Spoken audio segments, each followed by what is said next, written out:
श्री स्वामी समर्थ. कसे आहात तुम्ही सगळे? तर आज केंद्रातील श्री स्वामी समर्थ यांच्या पुण्यतिथीनिमित्ताने होणारे श्री गुरुचरित्र पारायणचा आज शेवटचा दिवस होता. मांदियाळी होणार होती. त्यामुळे पारायण 7 वाजता लवकर सुटलं आणि त्याचं झालं असं, की मला घरी आणायला कोणच नव्हतं. त्यामुळे मी 2 किलोमीटर आज चालत आली. येताना आमच्या उसाचा जो मी व्हिडिओ केला आहे, तो शॉर्ट म्हणून अपलोड केलाय. तो बघायला विसरू नका. घरी आल्यानंतर बघितलं, की आज ह्यांनी दीदीने आणि राजने शेळ्यांचं आवरलं होतं. त्यामुळे माझा काही जास्त त्याच्यात वेळ गेला नाही. घरी आली की लगेच हातपाय धुतले आणि कामाला सुरुवात केली.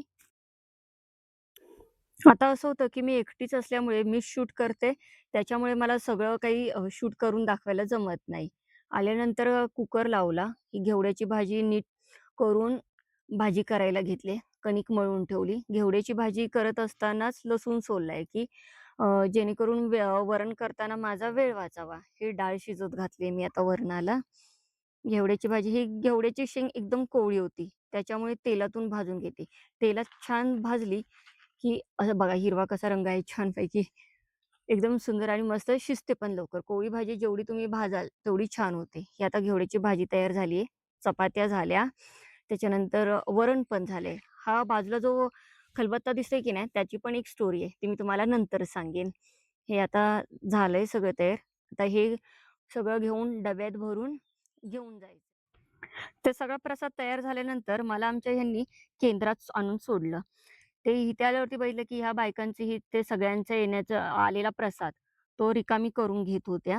हे बघा, कसं म्हणजे सगळं व्यवस्थित असं घेतायत. मी ह्याचा पण एक शॉर्ट अपलोड केलाय, की केंद्रातील मांदियाळीची लगबग म्हणून. तो पण खूप छान म्हणजे त्याला तुमचा प्रतिसाद भेटलाय त्याबद्दल धन्यवाद. हे आता बघा हळू बायका येतायत. म्हणजे जसं होईल तसं. सकाळीचं आमचं पारायण होतं. गेले 7 दिवस सकाळी 5 ते जसे अध्याय होतील त्याप्रमाणे होत होते. इथे आता होमचं चालू आहे. हे इथे आता आपण बघू शकतो, की जे आईसाहेबांचे अलंकार आहेत, त्याच्या आहुतीसाठी हे काढून ठेवलेले आहेत.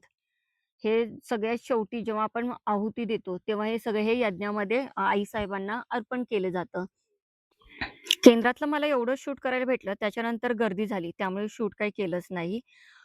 जर तुम्हाला माझे व्हिडिओ आवडत असतील, तर लाईक करा, शेअर करा आणि सबस्क्राईब करा आणि माझ्या चॅनलवरती जाऊन एकदा अवश्य भेट द्या, की जेणेकरून तुम्हाला समजेल, की आयुष्यात आपण खूप काही करू शकतो. फक्त जिद्द पाहिजे आणि आपल्याला वेळेचं गणित कळता आलं पाहिजे. त्याच्याबरोबर स्वामी आहेतच आपल्याबरोबर. तोपर्यंत आपली काळजी घ्या. पुढचा व्हिडिओ हा खूप इंटरेस्टिंग होणार आहे. तुम्ही माझं सासर बघितलंय. ह्या व्हिडिओमध्ये मी आता आणखीन काहीतरी नवीन दाखवणार आहे. त्यामुळे ट्यून राहा आणि आपली काळजी घ्या.